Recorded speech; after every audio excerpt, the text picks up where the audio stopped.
sempre quando eu venho para cá, Niterói, e quando eu venho especialmente a essa igreja, eu me sinto assim, o filho que está longe voltando para casa. Então, é muito bom. Eu passei uns bons anos em Niterói, entre 80 e 85, quando depois de 85 eu fui para São Paulo. Mas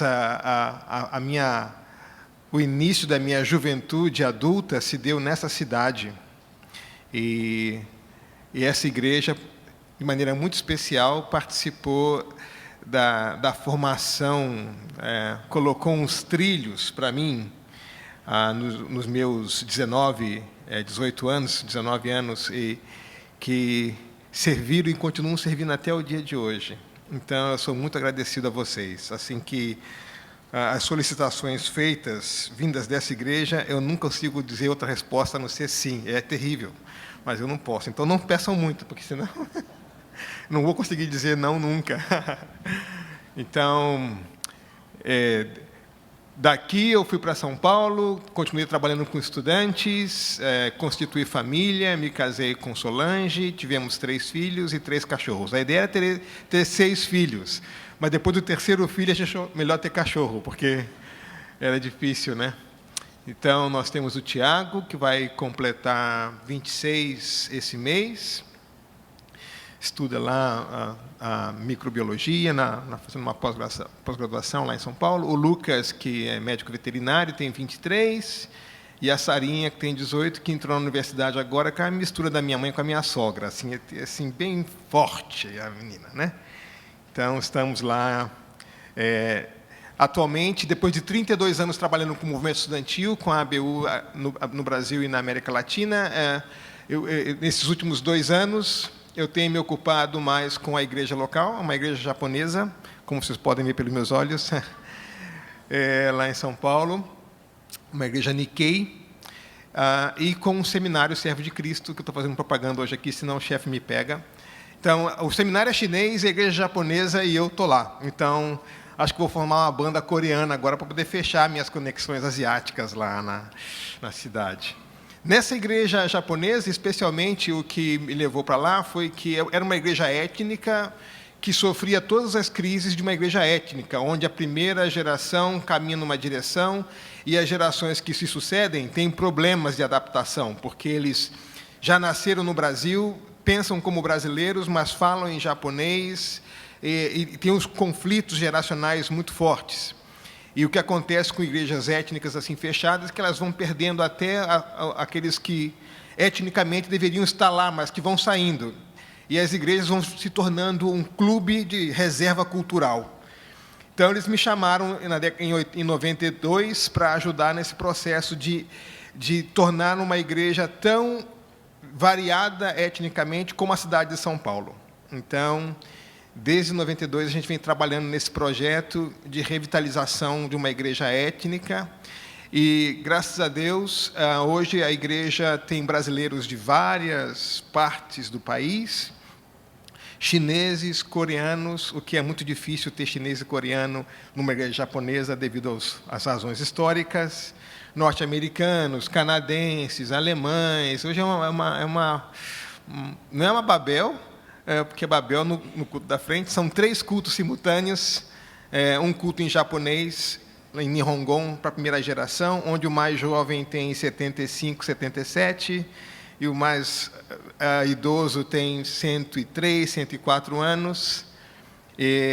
Acontece numa parte do templo da igreja. Depois, no segundo edifício, nós temos 2 andares. No andar de baixo, temos o culto em português para as crianças, que é traduzido do português para as 2 línguas, para japonês, para as crianças que estão voltando do Japão agora e só falam japonês, e para os guaranis, porque em São Paulo nós temos uma comunidade guarani bastante grande, e eles se afeiçoaram aos nossos japoneses.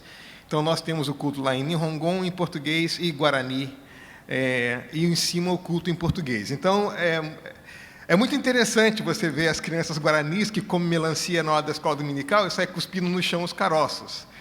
Aí a primeira geração vem e fica horrorizada com aquilo. Mas como pode essas crianças, esses índios cuspindo caroço no chão da igreja?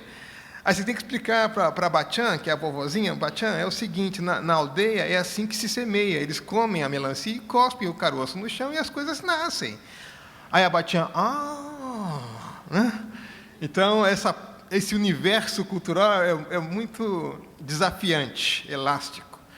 E a gente faz essa pergunta lá, essas perguntas que foram propostas para esses dias, hoje, amanhã, aqui e depois, sobre a identidade da igreja, sobre a natureza da igreja, sobre a direção que a igreja deve ir, em que direção deve caminhar. A gente faz isso permanentemente com esse componente cultural que é um desafio, né? A primeira geração tentando manter a igreja do jeito que aprendeu lá no Japão. Então, falo japonês do Japão ainda, que deixaram lá quase 100 anos atrás, pensam lá ainda, aí você tem uma comunidade de guaranis dentro da igreja, outro universo, e uma comunidade misturada de pessoas entre 60 e 35 anos, ou 20 e 25 anos, que são brasileiros de etnias diferenciadas, numa cidade como São Paulo, tentando formar uma comunidade com tudo isso. Então, essa preocupação do que é ser igreja, o desafio de ser comunidade num ambiente com tanta variedade e caminhar na mesma direção, é sempre um desafio permanente para a gente. E esse foi a preocupação que o pastor Theo pediu que eu compartilhasse com vocês, sobre essa questão da identidade da igreja, da personalidade da igreja, da vida da igreja. Essa questão é muito séria porque não é incomum na história da igreja que a comunidade, que o povo de Deus perca a visão para o qual foi chamado ser. Desde o Antigo Testamento, desde o Éden até os dias de hoje, de tempo em tempo a gente precisa fazer essas perguntas, porque muito facilmente nós perdemos a sintonia com o coração do Pai, com aquilo que o Pai está fazendo na história. No livro de Apocalipse, por exemplo, relata a igreja que reúne-se para adorar com Jesus do lado de fora. Ele diz: eis que estou à porta e bato, se você deixar eu entro. E a igreja está lá adorando, mas Jesus está do lado de fora. Você tem descrições de igreja, por exemplo, se vocês têm fama de estar viva, mas está morta. Então, tem umas palavras duras que são dadas à igreja, sempre no sentido de trazê-la de volta para o caminho certo, mas é muito comum. Você tem um exemplo, por exemplo, um momento específico no Antigo Testamento, onde Deus muda o estilo, no caso do profeta Jonas. Até então, o modelo de Deus era que as nações deviam olhar para Israel. Aí Deus diz assim em Jonas: não, agora você vai em direção à nação. Mas não é qualquer nação, você vai em direção à nação que é a sua pior inimiga. Não somente isso, e essa nação a quem você vai se dirigir, Nínive, no futuro eles vão vir e vão derrotar vocês, eles vão ser elemento de juízo contra vocês. E aí Jonas entra num conflito. Por que eu tenho que levar a palavra de Deus para o povo hostil, para o nosso pior inimigo, cujas promessas que estão escritas na Bíblia, que Deus vai usá-los para nos atacar? Os ninivitas eram tão terríveis que os povos da terra, quando sabiam que seriam atacados por eles se matavam para evitar de cair na mão deles vivos, porque eles furavam os olhos, eles faziam montanhas de ossos, de caveiras e crânios. Eles eram terríveis. E Deus pede para Jonas e diz: você vai ao povo mais hostil, dizer um sermão mais curto, 5 palavras em hebraico, e com um resultado fenomenal, né? Eu nunca vi um sermão tão curto, com tão poucas palavras. Não dá nem para fazer 3 divisões, né? Porque 5 palavras, né? E com um êxito tão enorme. Eu me lembro uma vez, lá em São Paulo, um empresário me liga e diz: Zé, eu gostaria que você, na hora do almoço, viesse aqui na minha empresa para poder compartilhar o evangelho com os meus funcionários. Eu disse: tudo bem, eu vou. O interessante é que o empresário, ele mesmo não era cristão, mas ele ligou e pedindo que eu fosse lá compartilhar o evangelho na hora do almoço. Então, eu fui para a Avenida Paulista, na hora do almoço, um escritório, uma firma de prótese grande lá, e ele fechou tudo, trouxe todos os funcionários, e eu comecei a compartilhar o evangelho com os funcionários na hora do almoço. E eu falei bem rápido, o pessoal que tinha que almoçar ainda, antes que eu fosse almoçado por eles. Então, eu falei bem rápido, E aí, quando terminei, o dono da empresa se colocou do meu lado e falou assim: olha, eu não sei vocês, mas hoje eu tomei uma decisão por Jesus. Aí eu olhei para o dono da empresa, ele falou assim para os funcionários: e vocês? Também, o senhor não? Todo mundo.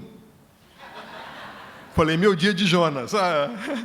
Eu não sei se estavam com medo de perder o emprego ou não, mas eu falei para ele assim: olha, acho que da próxima vez que eu for pregar em algum lugar, você precisa ir comigo, porque a sua capacidade de convencer é impressionante, né? Então, Jonas tem essa experiência, né? Mas ele mesmo luta com o seu nacionalismo, em conflito com a vontade de Deus. Ele mesmo luta depois com aquilo que Deus faz. Ele diz, é um profeta que na hora que não prega, que foge, né? Mas ele diz: eu sabia, suspeitei desde o princípio que você podia mudar o seu coração. Eu te disse isso quando saí de casa. Sabia que você podia fazer um negócio desse. Então, muitas vezes a gente pode agir como Jonas. Nós vivemos também em ambientes extremamente hostis. A nossa sociedade é uma sociedade que ela cresce cada vez mais em formas de relacionamento hostil. E, como igreja, nós podemos nos acovardar e podemos adotar esse estilo e também deixar de ir aonde Deus quer que a gente vá, simplesmente porque Deus pode nos levar ao próximo que é um hostil.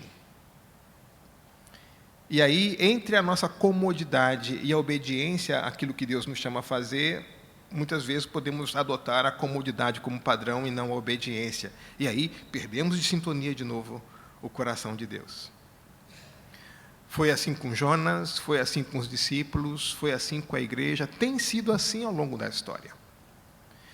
Então, essa pergunta da nossa identidade, da nossa razão de ser, do propósito para o qual nós existimos, o que é que Deus está fazendo na história, de que forma o nosso coração, o nosso projeto, a nossa experiência de missão, a nossa prática de obediência missionária se sintoniza com o coração de Deus, é uma pergunta permanente. Ela tem que ficar na nossa frente o dia todo dia, o tempo todo, porque muito facilmente, outras coisas nos distraem, desde a comodidade, desde a preferência, enfim, e a gente perde a sintonia com aquilo que Deus está fazendo na história. Então, é um desafio permanente. Então, eu fico feliz que nesses dias a gente pode conversar sobre isso. Vocês receberam uma folha onde eu faço uma descrição de onde a gente quer caminhar de hoje até domingo, até amanhã, pelo menos, com o tempo que nós... vai ser uma maratona, viu, gente? Vocês vão ter que me ouvir bastante. Mas hoje à noite e amanhã, o dia todo, não sei que hora começa, que hora termina, mas as sessões... Então, hoje... E aqui vocês têm referências a um documento chamado Pacto de Lausanne, que é o que o pastor Theo gostaria de popularizar. Vocês também têm uma cópia do pacto na mão de vocês, que depois eu posso explicar um pouquinho da história do pacto.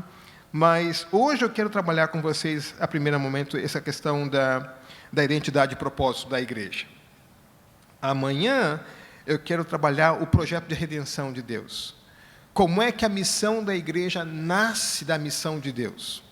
Como é que aquilo que nós vemos Deus fazendo inspira o que nós devemos fazer?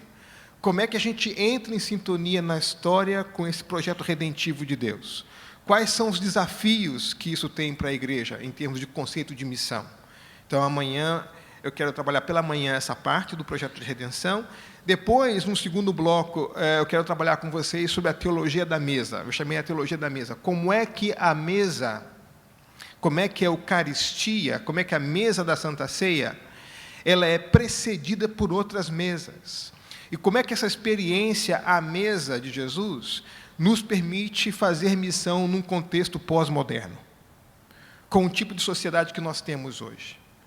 Que dinâmicas a gente tem à mesa com Jesus que nos permite dialogar com aquelas pessoas que não querem saber de igreja, mas têm até algum interesse em Deus, mas não querem saber de igreja.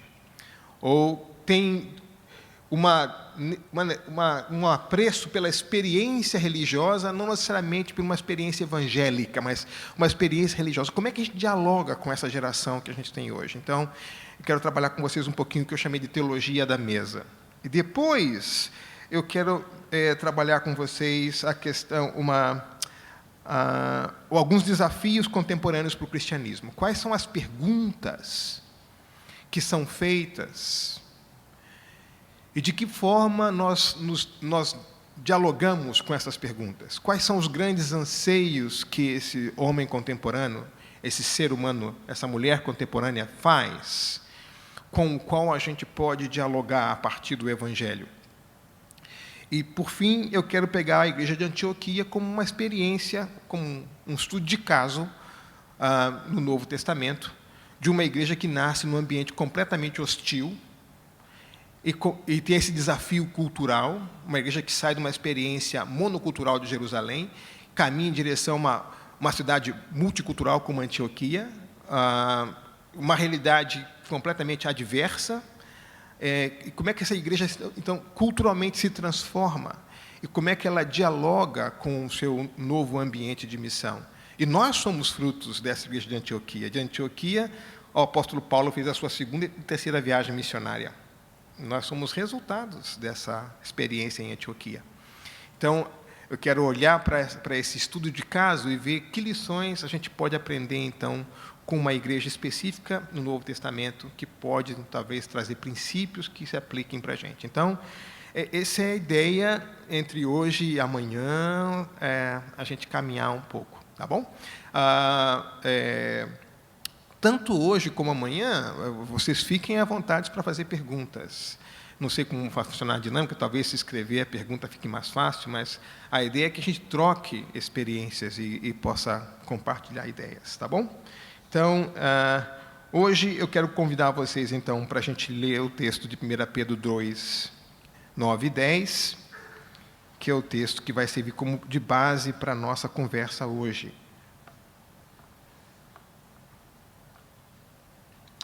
1 Pedro 2, 9 e 10.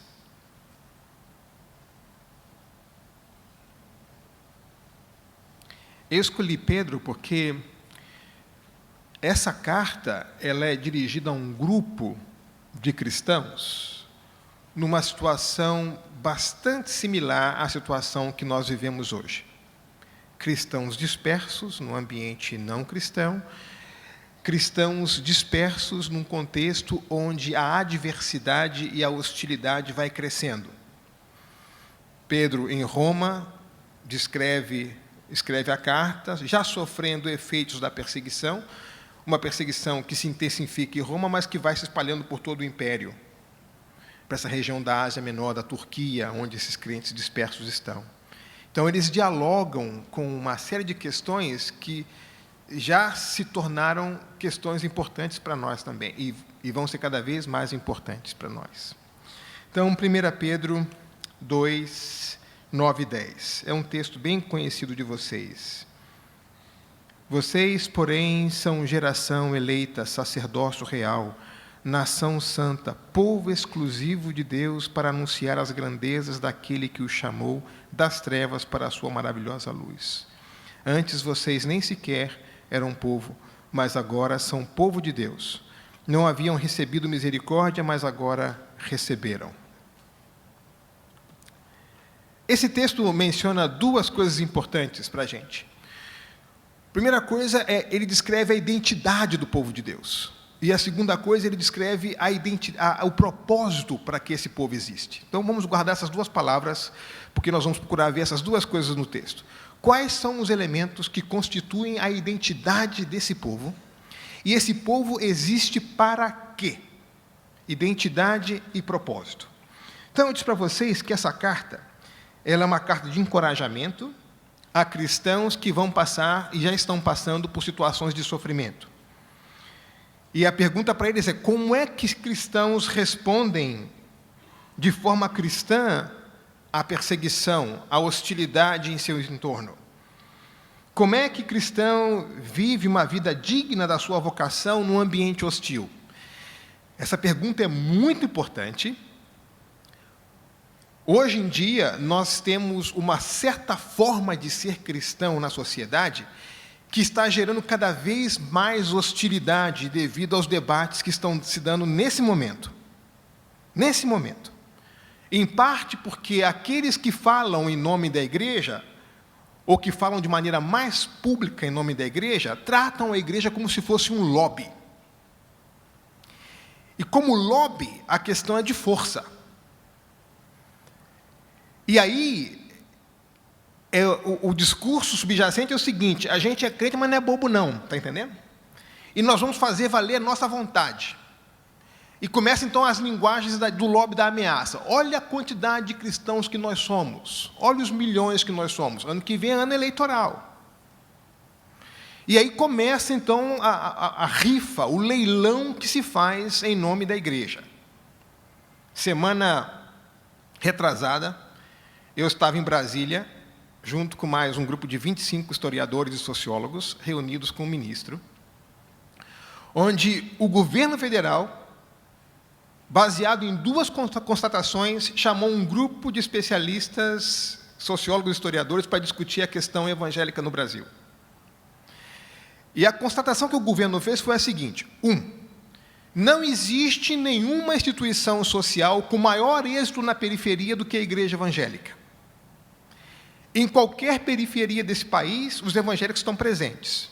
O Estado pode não estar, o sindicato pode não estar, a associação de moradores pode não estar, mas lá há uma comunidade evangélica. Então, você tem um aparato, uma organização, um organismo, um grupo de pessoas mobilizados, rede de relação de proteção acontecendo na periferia da cidade. Então, o governo reconhece isso. Segunda coisa que o governo reconhece: que a forma como os evangélicos atuam nessa periferia, criando rede de proteção, de solidariedade. O ministro disse: se os evangélicos hoje cruzarem os seus braços e pararem de cuidar das pessoas como cuidam, o governo está em papo de aranha. Porque a comunidade evangélica faz isso com o seu próprio dinheiro, por sua própria iniciativa, sem nenhum apoio estatal. Então, a igreja evangélica cumpre uma função social de rede de proteção significativa. Qual é o problema do governo?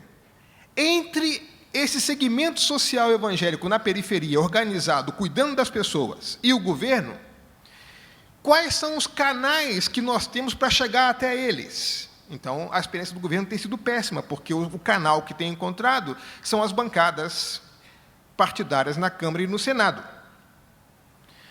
Só que essas bancadas colocam preço em todo tipo de apoio, coloca preço em todo tipo de intermediação e cria uma relação muito ruim. Então, o governo diz: nós não queremos mais ficar presos nessa intermediação, nós temos um projeto de país, onde os evangélicos devem ser parte desse projeto de país. Mas nós não podemos ficar na mão desses intermediários. E aí começou a vergonha, quando o ministro começa a dizer para a gente, dando nome e valor do que se é solicitado para viabilizar acesso.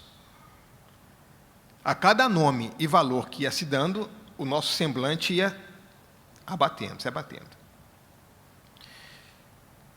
No fim da reunião, foram 2 dias intensos de trabalho, o ministro disse: eu gostaria muito que outros amigos do Ministério estivessem aqui ouvindo as coisas que eu estou ouvindo aqui. E lá tinha algumas pessoas que são partidárias do partido que tem hegemonia no governo nesse momento, mas muitos dos convidados para aquela reunião são opositores ao governo. Então, o ministro disse: olha, a nossa reunião aqui não tem um caráter partidário, nem um caráter eleitoral. Basta ver a composição da sala. Mas existe um projeto de nação no qual você não pode abrir mão de ter 40, 35 milhões de pessoas fora desse projeto. E nós não podemos permitir que 200, 300 pessoas aqui intermediem o acesso do governo com esses milhões de pessoas que estão lá. Porque a impressão que o governo tem do mundo evangélico é muito ruim. Então, eles veem uma coisa nos estudos, mas muito próximo deles, o que eles encontram é uma situação completamente diferente. Então, A pergunta é como é que a gente pode organizar, como é que a gente pode entrar em contato com essas pessoas, que tipo de aporte, quais são as dificuldades, quais são os dilemas, como é que vai esse crescimento evangélico, em que direção vai. E aí você tinha um grupo de sociólogos, historiadores, apresentando os seus trabalhos de pesquisa, dando suporte para a discussão. E o debate foi muito interessante. Mas, de qualquer forma, o ambiente é hostil. E vai ser cada vez mais hostil, não menos. Ainda mais porque o crescimento evangélico, reduzindo o ritmo como está reduzindo, vai forçar perguntas de outra natureza. Uma igreja que cresce num ritmo muito acelerado faz um tipo de pergunta. Uma igreja que cresce num ritmo menos acelerado faz outro tipo de pergunta. São outras demandas, é outro perfil. As pessoas se aproximam com outras expectativas, com outras necessidades. E aí você tem que interagir no espaço social com outros sujeitos, com outros tipos de diálogo. Então, uma coisa é a maneira como nós crescemos nos últimos 20 anos, 20, 30 anos, e o tipo de mentalidade evangélica que nós temos hoje. Outra coisa vai ser daqui a 10, 15 anos. Isso foi a razão pela qual eu decidi voltar ao seminário, para ajudar a formar pastores que nós vamos precisar para daqui a 10, 15 anos, com outro tipo de cabeça, um outro tipo de pergunta, um outro tipo de realidade. Uma outra comunidade. Já não é mais um segmento minoritário calado, é um segmento que para a rua, que faz protesto, que não invade o palácio, mas fica bem perto. Então, como é que é ser evangélico nesse ambiente?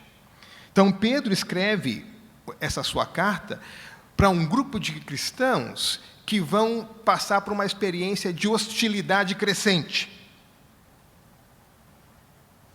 As ênfases dessa carta é: se você vai sofrer, sofra por aquilo que é certo. E o sofrimento não deve ser surpresa para o cristão. Devemos passar pela adversidade da mesma forma como Cristo passou. Isso é interessante, viu, gente? Porque nesse momento, o que nós temos em termos de jeito de ser evangélico, quando a igreja é tratada como lobby, a gente esquece que no centro da nossa fé nós temos um Cristo crucificado, que da cruz perdoou aqueles que o colocaram lá, que impediu que os seus discípulos o defendessem com a arma. Mandou colocar de novo a espada na cintura. Então, sofrer como Cristo a adversidade implica num estilo de como enfrentar a hostilidade, que não tem muito a ver com a lógica do lobby. Então, o jeito de ser igreja frente à hostilidade é diferente de grupos de pressão disputando espaços de poder. Então, uma das outras ênfases é que Cristo morreu em nosso lugar para nos libertar do nosso pecado, que nós devemos viver de uma maneira correta todo o tempo, sobretudo em tempo de hostilidade, e que a nossa esperança está baseada na ressurreição, e essa esperança nutre o nosso caminhar. Identidade e propósito. Não há nenhuma passagem no Novo Testamento que relaciona de forma mais explícita essa associação entre Israel e a igreja do que essa. Os cristãos agora são o verdadeiro povo de Deus. Aqueles que dão continuidade ao propósito de Deus na história. Aqueles que não eram, agora são povo de Deus. Então, os textos do Antigo Testamento que vão fundamentar essa perspectiva de Pedro, Pedro cita o tempo todo aqui Oséias 1:9, Oséias 2:23. Pedro cita Êxodo 19:6, vocês agora serão o meu povo, povo exclusivo. Então, Pedro aplica a igreja, ele relaciona a igreja com o povo no Antigo Testamento de uma maneira muito explícita. A igreja é o cumprimento e a continuação do verdadeiro Israel de Deus. Então, vivendo com essa consciência, a igreja vai servir a Deus como sacerdotes no meio de uma sociedade pagã, que é hostil a Deus, que é hostil à palavra de Deus, que é hostil ao povo de Deus. Então, não esperemos outra coisa a não ser hostilidade. Não é? Eu costumo dizer, se você é fiel a Deus no pouco problema, sobre muito problema Ele vai te colocar. E isso é bênção. Né? Vocês já viram alguma vez na igreja a gente fazer um bom trabalho, o resultado ser menos trabalho? Não, né, gente? Sempre mais trabalho. Sempre mais trabalho. E isso é bênção, viu, gente? Ou seja, nós devemos cumprir a promessa onde exatamente Israel falhou. Ser uma bênção a todas as nações, mesmo num ambiente hostil a Deus, a sua palavra e ao seu povo. E aí, então, Pedro começa a descrever os elementos da identidade desse povo. E ele descreve, então, 4 aspectos da identidade desse povo. O primeiro aspecto, ele diz que nós somos uma geração eleita. Então, para definir a nossa identidade, a primeira coisa importante. Essa questão da eleição é importante, viu, gente? Vou dar um exemplo para vocês como é que isso é importante. Na década de 60, uma antropóloga do Rio de Janeiro, doutora Regina Novaes, estava preparando a sua tese de doutorado e foi estudar uma comunidade de plantadores de tomate aqui em Itaboraí. E ela chegou lá e começou a observar aqueles trabalhadores agrícolas e viu que eles estavam organizados. Se organizavam, tinham reuniões de trabalho, discussão e tal. E ela percebeu que entre eles havia líderes mais articulados do que outros. E que a forma dessas pessoas viverem era diferente. Eles tinham uma relação diferente com as esposas, com os filhos. E ela ficou intrigada com aquele negócio e resolveu investigar um pouco mais. Se aproximou um pouco mais. Passou a frequentar a casa dessas pessoas. E ela descobriu que, na pobreza deles, eles tinham um caixote no meio do barraco, mas tinha lá uma latinha com uma flor de plástico no meio, em cima do caixote. Tinha um sentido de identidade recomposta, um sentido estético diferente. E ela foi pesquisando e ela perguntou, mas por que é que vocês se comportam assim? E a resposta de um deles foi o seguinte, é porque nós somos escolhidos de Deus. Ela, o que é isso? Eles eram cristãos evangélicos. E aí, o nome da tese dela foi Os Escolhidos de Deus. E foi muito interessante essa tese da Regina Novaes, não sendo ela evangélica, foi uma surpresa, de um achado no campo, porque até então, a sociologia que era feita sobre protestantes no Brasil, década de 50, 70, a maior parte era feita por ex-protestantes, extremamente negativa com relação aos protestantes, e aí vem a Regina Novaes, na década de 60, e com a tese dessa, Os Escolhidos de Deus, que muda a página, vira a página, numa perspectiva um pouco mais positiva sobre o aporte social dos evangélicos para a sociedade. Você tem outros trabalhos fabulosos sobre esse tipo de coisa. Você tem uma antropóloga, Elizabeth Bordwick, que diz o seguinte, uma antropóloga americana, na pesquisa dela, não há arma mais efetiva contra o machismo do que a conversão evangélica. Não é o feminismo, olha só. Ela diz que quando o cabra se converte, ele participa da educação dos filhos, para de gastar dinheiro com bobagem, é mais presente no lar e começa a descrever os efeitos da conversão e como isso é efetivo contra o machismo. É uma antropóloga não cristã, escrevendo sobre isso. Você tem vários trabalhos bem positivos com relação à fé evangélica.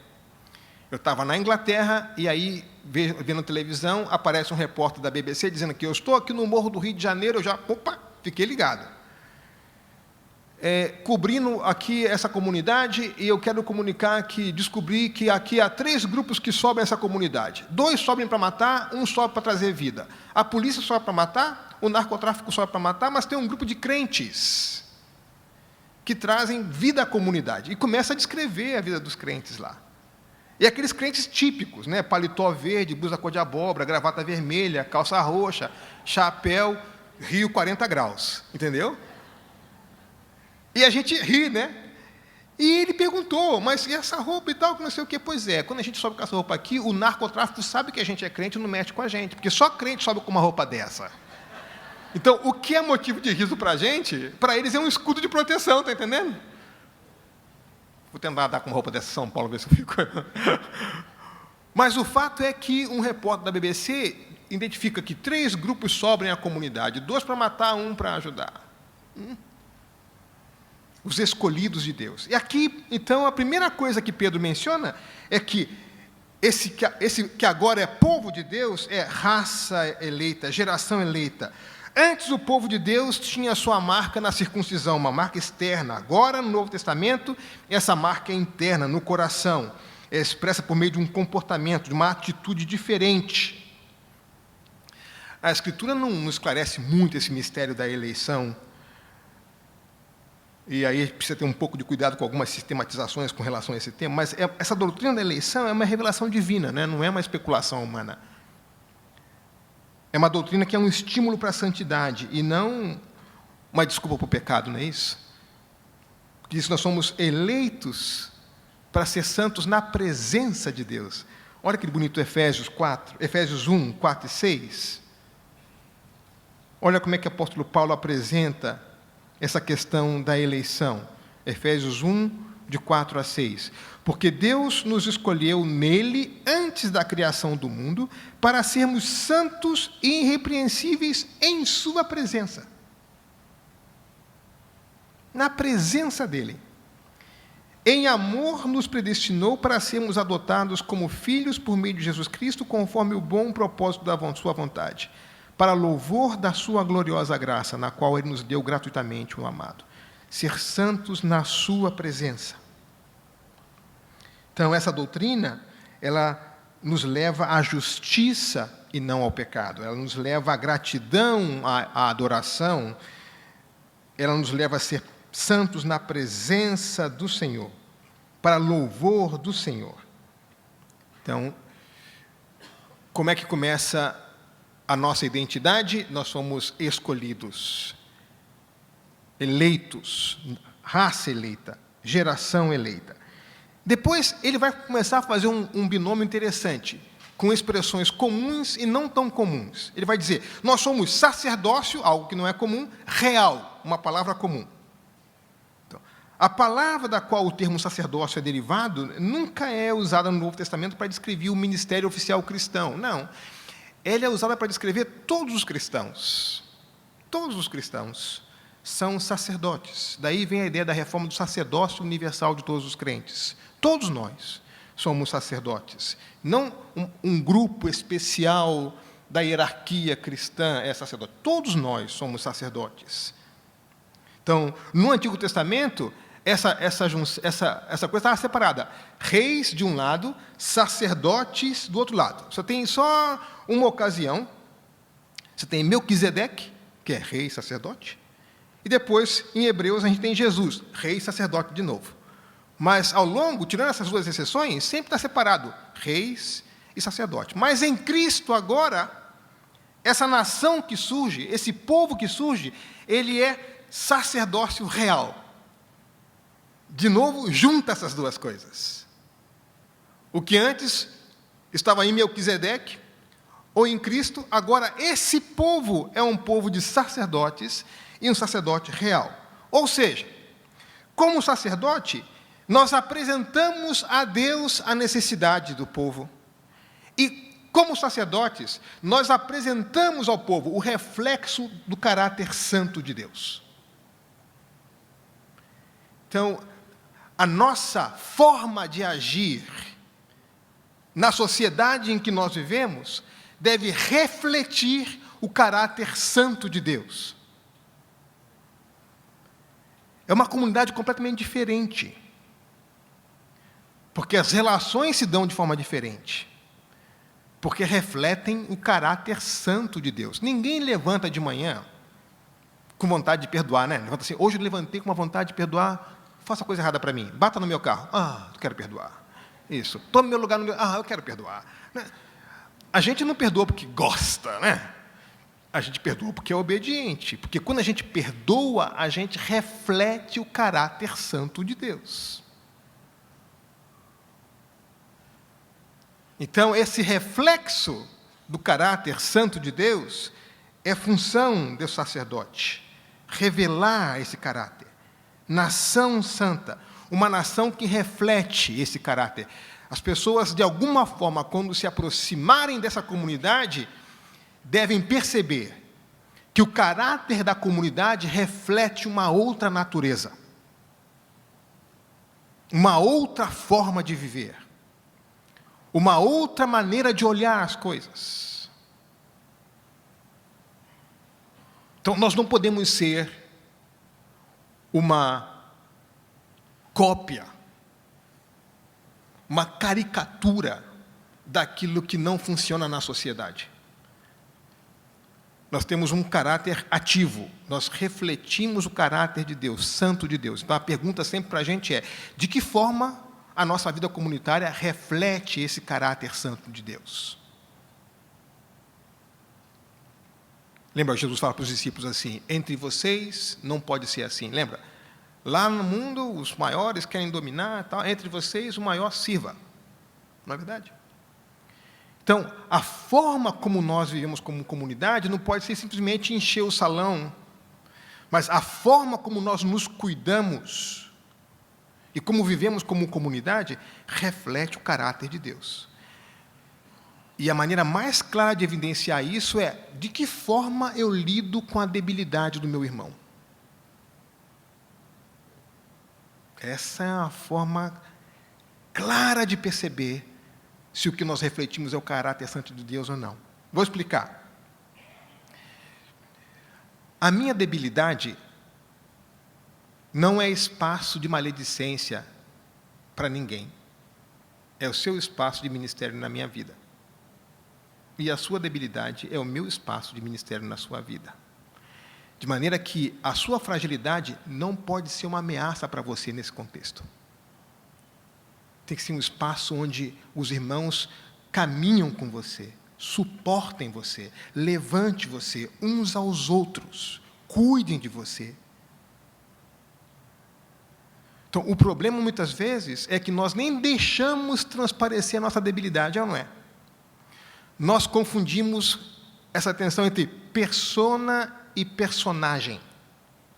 A gente representa papel. A gente sabe como se comportar na igreja. E a gente se comporta da forma como a gente sabe que deve se comportar. O problema é que entre personagens não há comunhão, só entre pessoas.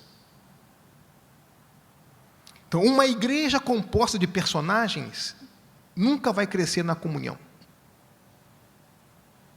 Mas quando as pessoas podem ser plenamente o que elas são, e a minha área frágil, ao invés de ser uma ameaça contra mim, se torna um espaço de ministério seu na minha vida, aí a coisa muda.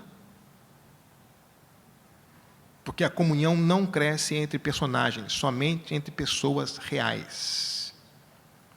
Se há uma coisa que nós temos dificuldade de lidar, é com a fragilidade dos nossos irmãos.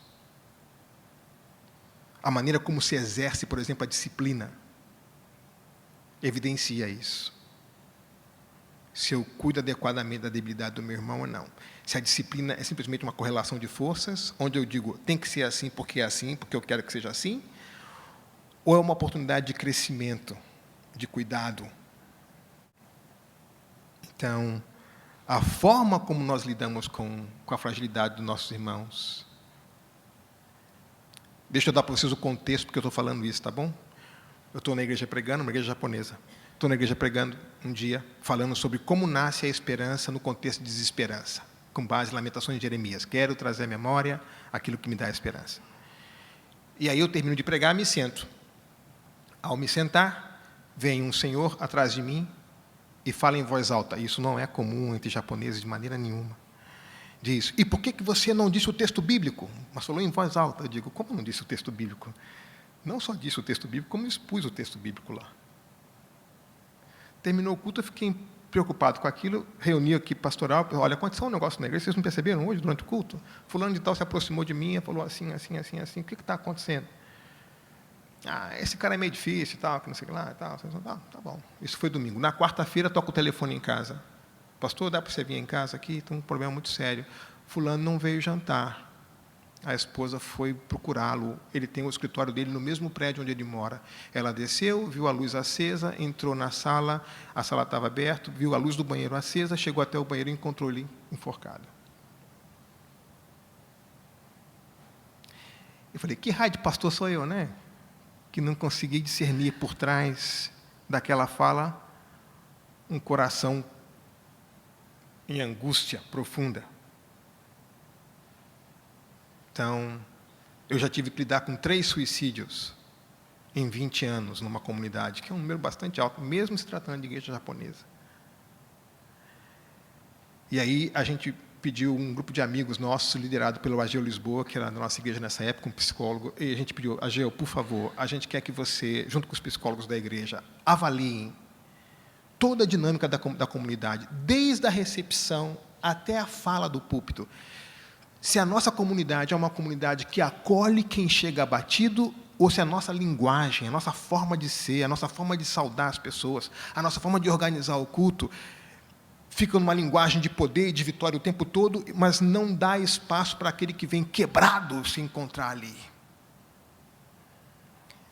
E aí tivemos que mudar até a forma de pregar, levando em consideração que muitas pessoas que chegam na comunidade chegam quebradas e que precisam encontrar ali um espaço para ser plenamente elas mesmas e cuidadas de forma adequada. Então, o nosso linguajar pode comunicar força ao invés de misericórdia.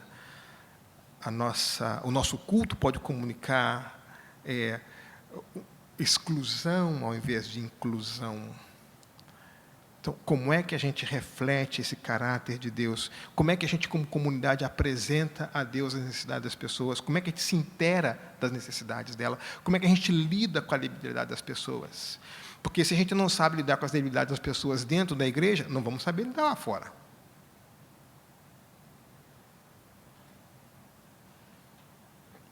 Uma terceira característica dessa identidade: nós somos geração eleita, sacerdócio real, nação santa. Então, santidade não é um comportamento ideal de um indivíduo ou de uma comunidade. Santidade é um reflexo do caráter santo de Deus na comunidade. É esse caráter santo de Deus que se reflete na vida comunitária. É uma aplicação da natureza de Deus em nós. O texto é assim: sede santo, porque eu sou santo. Então, a santidade depende da santidade do Senhor.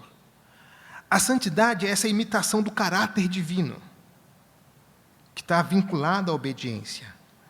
E a santidade tem implicações práticas, sociais, comunitárias. Ela é benéfica para toda a humanidade. Eu, atualmente, uso a seguinte forma para poder explicar a santidade para as pessoas. Eu digo: santidade é a defesa da vida, de toda forma de vida. Santidade não é simplesmente cumprir leis, é preservar a vida. Vamos fazer o raciocínio contrário. O salário do pecado é a morte, não é isso? Mas o dom de Deus é a vida. Então, eu dou o seguinte exemplo, toda vez que eu falo sobre isso. Vamos supor que eu seja médico. Mas eu e minha esposa temos por hobby, sábado à tarde, trabalhar no jardim lá em casa. Então, a gente planta, a gente replanta, a gente tira a plantinha daqui, põe para lá e tal. Eu fico com a mão suja de terra, suja de adubo. E aí, vamos supor que alguém me ligue e diz assim: Zé, um paciente seu entrou aqui no centro cirúrgico, precisa da sua intervenção rápida. E eu saio do meu jardim com as minhas mãos sujas de terra e adubo e adentro ao centro cirúrgico para atender aquela pessoa sem fazer asepsia. Se aquela pessoa estava mal, vai evoluir para óbito. Não é verdade? Eu me lembro muito bem, quando meus filhos nasceram, eu já no centro cirúrgico ao lado da minha esposa, e o médico se preparando para entrar. Todo o rito de asepsia que ele fazia, de limpeza, de colocar o avental, as luvas, entra de costas, não toque em nada, porque quanto mais limpo ele for, melhor para a pessoa que ele vai cuidar, menor risco. Então, os médicos sabem o que é santidade. Quem trabalha com saúde sabe o que é santidade. As donas de casa sabem. A gente não bota comida na geladeira para o filho podre e boa, e diz assim: aqui é democrático, você escolhe o que quer comer. Não. A gente sente um cheirinho esquisito, opa! Né? Todo dia aquele ritual de olhar nas datas de validade das coisas. Não está cheirando, mas a validade passou, tira, porque nossos filhos precisam saber que, quando chegam em casa, eles podem abrir a geladeira com tranquilidade, porque o que está lá está apto para o consumo. Então, quando você tem um esposo santo, ele preserva a vida da esposa. Quando você tem uma esposa santa, ela preserva a vida do esposo. Quando você tem pais santos, eles preservam a vida dos filhos. Quando você tem filhos santos, eles preservam a vida dos seus pais. Porque santidade é preservação da vida. A vida só é possível porque Deus é santo. Nós existimos, nós nos movemos nele, porque Ele é santo. Se Deus não fosse santo, esse trem já tinha desmontado há muito tempo. Trem no grego é mundo, esse mundo. Tá bom? Já tinha desmontado há muito tempo. Então, a vida só é possível porque Deus é santo. Então, tudo aquilo que for expressão de defesa da vida é agenda nossa. É preocupação nossa.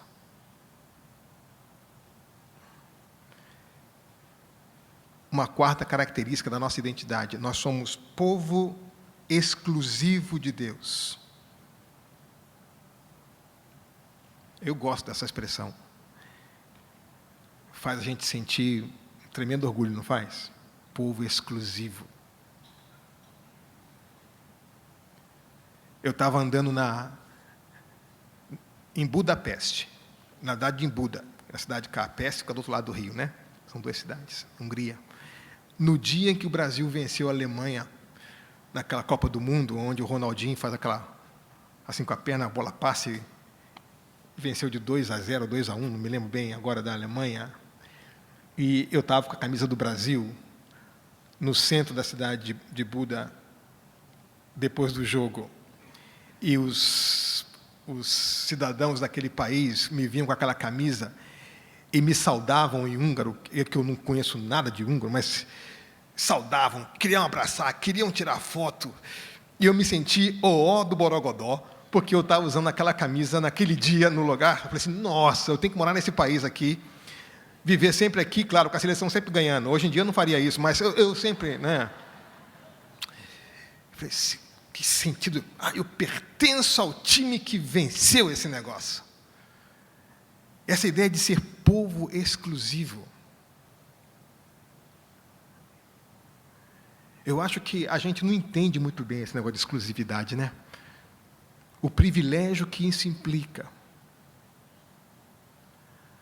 Um povo que recebe de Deus um chamado, uma palavra. A forma como a gente se aproxima da Bíblia, a forma como a gente se aproxima do Senhor, a forma como a gente se refere a Ele, as coisas relacionadas a Ele. Eu tenho muita luta com meus amigos historiadores, sociólogos. Eu digo para eles, rapaz, por mais crítico que você seja à igreja, nenhuma crítica feita por um sociólogo, ou por um antropólogo, ou qualquer um, vai ser tão profunda como a crítica que o Espírito Santo faz à igreja. Ele conhece as nossas obras, ele anda no nosso meio. Ele sim, conhece. Ninguém pode criticar de maneira tão profunda.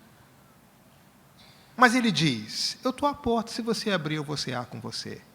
Mesmo para a igreja que ele promete lançar fora, pela indiferença, ele promete uma extrema intimidade. Eu vou cear com você. Essa ideia de ser pertença exclusiva do Senhor, de ter o Espírito de Deus em você, de você poder abrir a Escritura e falar, Senhor, aqui estou para ouvir a Tua voz, e você poder se deliciar na palavra do Senhor, nos seus mandamentos, e viver conforme a sua lei, essa alegria da obediência. Não é? Então, quando nós pensamos na identidade do povo de Deus, nós pensamos, somos geração eleita, somos sacerdócio real, somos nação santa e somos um povo exclusivo. Esses são os elementos da nossa identidade. constitutivos da nossa identidade. E qual é o propósito para o qual nós existimos? O texto diz: para que anuncieis as virtudes daquele que nos chamou das trevas para a luz. O nosso propósito como povo é proclamar, anunciar, tornar conhecido por tudo aquilo que nós fazemos. É interessante que nessa carta de Pedro, no capítulo 3, versículo 1, ele menciona o fato que num ambiente hostil é possível que até sem palavras você convença a pessoa do que deve ser feito. Olha o versículo 1, capítulo 3. Do mesmo modo, mulheres, sujeite-se cada uma a seu marido, a fim de que, se ele não obedece à palavra, seja ganho sem palavra. Ou seja, aqui aplicado à questão da família, mas se aplica perfeitamente a qualquer cristão em qualquer ambiente. Se você tem algum tipo de relação com alguém, em algum lugar, e esse alguém não obedece à palavra de Deus, ele pode ser ganho pelo seu procedimento.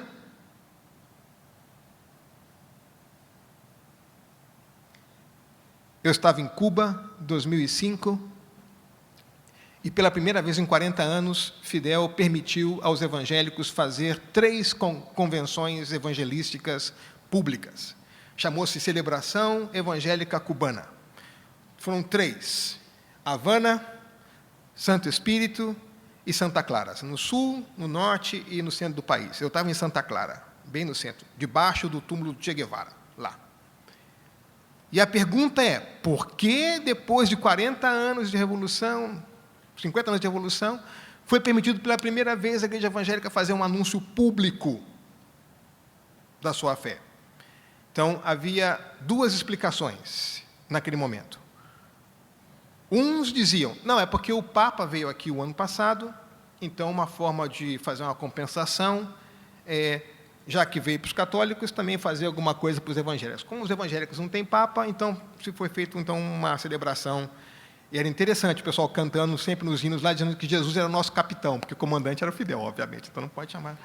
Não, Jesus era o nosso capitão, capitão, capitão. Eu falei, engraçado, porque ele fala comandante, mas aí, não, comandante é o... Está certo. Mas há uma outra explicação que circulava lá, que eu ouvi e fiquei impressionado com o que eu ouvi. Disseram o seguinte, aconteceu um daqueles apagões que acontecem na ilha, então a criança nasceu, precisou de socorro médico, faltou oxigênio, e aí, como estava num apagão, ela teve sequelas dessa falta de oxigenação no cérebro, tinha alguns probleminhas. Essa moça era cristã, e eu perguntei para ela, como é que você se tornou cristã? Ela disse o seguinte, bom, eu fazia parte da juventude socialista aqui em Cuba. E o ano que eu me converti foi feito... todo ano nós temos um moto, uma palavra-chave para mobilizar a juventude. No ano que eu estava participando, a frase-chave foi Mi onda es la onda de David. Então, onda em espanhol tem 2 sentidos. Onda é funda e onda também. E ela perguntou, mas como é esse... Bom, obviamente, né, se mi onda é la onda de Davi, vocês sabem quem é Golias, né? Sabe, né? Então, Golias está logo ali e logo a onda de Davi. E ela mas quem é esse Davi? Aí disseram para ela, é um personagem mitológico da Bíblia. Ah, nunca li isso. Onde encontra essa história? Então, vai na biblioteca, tem uma Bíblia lá, você pega e lê lá a história desse mito chamado Davi. E ela foi lá e pegou a Bíblia e começou a ler a Bíblia. No final da leitura, se converteu. Agora, imagina, a União da Juventude Socialista Cubana nunca ia imaginar que, com o seu moto, ia pregar o Evangelho para que a professora de Economia Política da Universidade de Havana se convertesse. Porque mi onda é la onda de Davi, de verdade. Vai chegar um momento na hostilidade que a nossa forma de vida pode não permitir palavras, mas a nossa conduta pode produzir na vida daquele que não obedece a Deus a mesma coisa que o apóstolo está dizendo aqui. Eu tenho que terminar.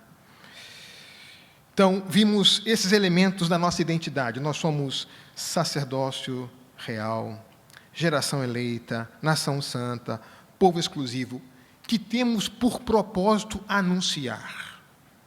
Com palavras ou sem palavras, anunciar, proclamar, com palavra ou sem palavras, as maravilhas, esse caráter santo de Deus que nos chamou das trevas para a luz. Vocês receberam um gráfico como esse aqui? Recebeu? Ah, não chegou? Acabou?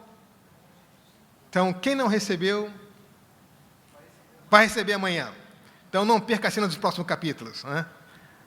Mas quem não recebeu, é um triângulo, tá bom, gente? É um triângulo meio estilizado, mas é uma ideia de um triângulo. Onde, num lado, você tem a palavra visão, num vértice aqui. No outro vértice tem identidade e no outro história. Isso é o que a gente chama da trilogia da identidade. Toda organização, todo organismo, para manter-se vivo de maneira saudável com a sua vocação, tem que manter essas três coisas em equilíbrio: identidade, história e visão. Quando você tem somente história e identidade, mas esquece a visão, você se institucionaliza. Vira uma burocracia pesada. Aquilo que em sociologia a gente chama de rotinização do carisma. Vai se tornando cada vez mais burocrático. Quem vai trabalhar isso muito é Weber, né?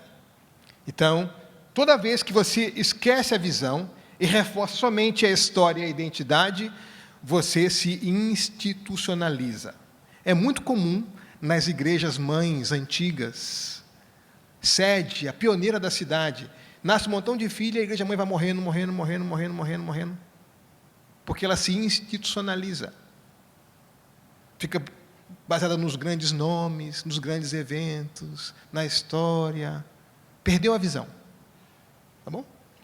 Quando você tem ênfase desequilibrada na visão e na identidade, mas sem a história, você perde perspectiva. Se você não olha para as suas raízes, não sabe de onde você veio, você não vai saber para onde você vai. Sem história, a gente perde a perspectiva. É importante saber a nossa história. Como é que nós chegamos até aqui? De onde nós viemos? E o terceiro desafio é que quando você enfatiza muito a história e muito a visão, mas não enfatiza a identidade, você desaparece. Você perde de perspectiva aquilo que é singular, aquilo que é único seu. Então, toda organização, todo organismo precisa manter em equilíbrio o tempo todo essas três coisas: história, identidade e visão. No contexto da igreja local, os nossos conteúdos programáticos na escola dominical são derivações dessas três coisas. De onde nós viemos? Para onde nós vamos? Quais são as nossas singularidades como povo de Deus, como igreja? A nossa confessionalidade, nossa doutrina, nossa fé, nossas convicções. Então, quando a gente mantém equilíbrio entre essas três coisas, o organismo vai caminhando, vai encontrando novas formas de equilíbrio e vai caminhando, vai se revitalizando. Não esquece de onde veio, não esquece quem é, nem esquece para onde deve ir. Deixa eu terminar com uma historinha para vocês. Eu estava treinando no Parque Ibirapuera, 5h30, 6 horas da manhã, terminando minha última volta, faltava 3 quilômetros para terminar meu treino, e encontro uma amiga. E ela diz: Ziel, quanto falta? Falta 3 quilômetros. Para você, falta mais. Posso fazer com você os últimos 3? Vamos fazer. Então, tá bom, vamos correr junto. E na corrida, um dos segredos é que você precisa correr e conversar ao mesmo tempo. Se você não é capaz de falar enquanto você corre, você está num ritmo muito acelerado. Então, um treino leve, você tem que ser capaz de conversar e correr. Respirar, correr e conversar. Né? Então, uma forma de eu ajustar o meu ritmo ao ritmo da minha companheira era ser capaz de conversar com ela. Né? E aí eu fiz a pergunta: quais são as provas que você vai fazer esse ano? eu não sei. Você já sabe as suas? Eu falei, sei, eu quero correr essa e essa corrida, essa e aquela corrida, essa e aquela corrida. Ela ficou em silêncio e disse, pois é, eu não sei. Falei, isso é profundo, né? Quem não sabe para onde vai, qualquer lugar está valendo. Aí ela, nossa, que profundo, a gente está correndo. Pois é, mas eu não sei para onde vou, nem na corrida, nem na vida. Eu falei, nossa, que profundo. Aí eu não me lembro bem, mas eu falei um versículo da Bíblia, eu não sei qual foi. Falei. Aí ela falou assim, nossa, de onde você tirou isso? Eu falei, da Bíblia. Ela, vamos correndo. Quando estamos terminando os 3 quilômetros, ela bota a mão no peito, respira fundo e começa a chorar. Chora copiosamente. Eu digo, meu Deus, o que eu fiz? Todo mundo no parque olhando para a gente, né? Falei, senta aqui. Ela, não, aqui está sujo, vamos continuar correndo. Falei, tá bom. Ela disse, mas eu não sei o que eu quero fazer da minha vida. Estou perdida. Sem identidade, sem propósito. Está perdida. Aí eu lembrei da trilogia. Falei, você sabe de onde você veio? Você sabe quem de fato você é? Você sabe o que pode dar propósito na sua vida? E aí, a corrida ganhou um componente missiológico. Desse jeito, eu vou correr mais 10. Não é? E aí foi uma grande conversa para você revelar o caráter santo de Deus no meio do Parque Ibirapuera, às 6h30 da manhã, correndo. Correndo. Nunca imaginei que de shorts eu podia ir para o púlpito. Mas deu. Não é? Como essa minha amiga, muitas das pessoas que nos rodeiam no lar, ou no trabalho, na circunvizinhança, necessitam de uma igreja que tenha a clara noção de onde veio, quem é e para onde vai. Que saiba muito bem que é a propriedade exclusiva de Deus. Que tem por finalidade anunciar esse caráter santo de Deus, não somente com aquilo que fala, mas na forma como vive. Isso se expressa, sobretudo, na maneira como a gente lida com a hostilidade alheia e com a debilidade do nosso irmão, com a nossa própria debilidade. Isso se manifesta quando nós temos, de fato, uma comunidade de pessoas e não de personagens, onde se toma em sério a debilidade alheia e se suporta a pessoa para que ela possa ser plenamente aquilo que Deus chamou para ser. Algumas pessoas perguntam para mim, como é que você define a função de um pai ou de uma mãe? Eu digo assim, nós somos jardineiros. Jardineiros.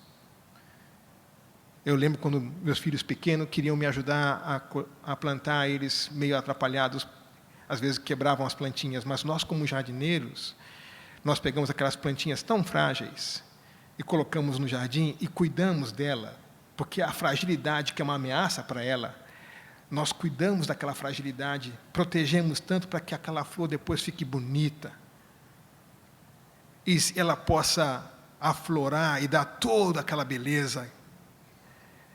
Então, como pais, nós cuidamos dos nossos filhos para que eles possam aflorar. Como esposo, a minha função é cuidar da minha esposa para que ela possa ser plenamente aquilo que Deus quer que ela seja. Como esposa, a minha função é cuidar do meu esposo para que ele seja tudo aquilo que Deus desenhou para ele ser. Como igreja, como pastor, a gente é responsável de cuidar da igreja para que a igreja seja tudo aquilo que Deus quer. De maneira que a sua debilidade não é uma ameaça para você. É um desafio para o trabalho paciente, santo, de preservação da vida, para que todos nós sejamos tudo aquilo que Deus quer que a gente seja. Aí esse aroma, essa beleza, esse jardim, vai dar glória a Deus. Ninguém passa por um jardim bonito de olho fechado. A gente passa e para para ver, para curtir. Ninguém passa domingo à tarde na cozinha e sente aquele cheiro de aipim frito e fica indiferente a essa maravilha celestial. É ou não é?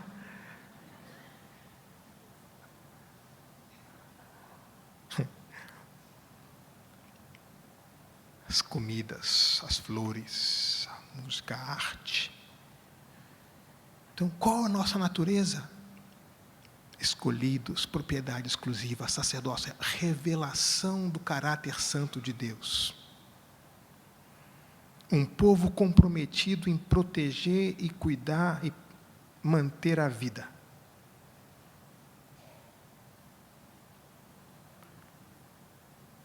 Nos dias que a gente vive, a gente está discutindo agora essa questão de casamento homossexual e a adoção ou não adoção de crianças, né? Para cada homossexual que quer adotar uma criança, sempre tem um heterossexual que abandonou a criança, é ou não é?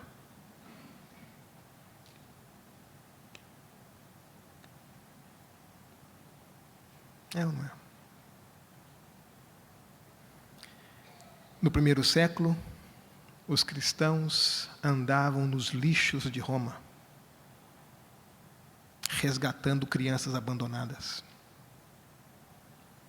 E levavam para suas casas as crianças que eram abandonadas pela famosa cultura greco-romana. E aí, eles diziam, o que é que a gente pode fazer contra essa heresia? Olha como ele cuida das nossas viúvas e das viúvas deles. Olha como eles cuidam das nossas crianças e das crianças deles. Existem formas e formas de expressar esse caráter santo de Deus, de lidar com a hostilidade do mundo que nos ameaça, de uma forma a preservar a vida, a cuidar da vida.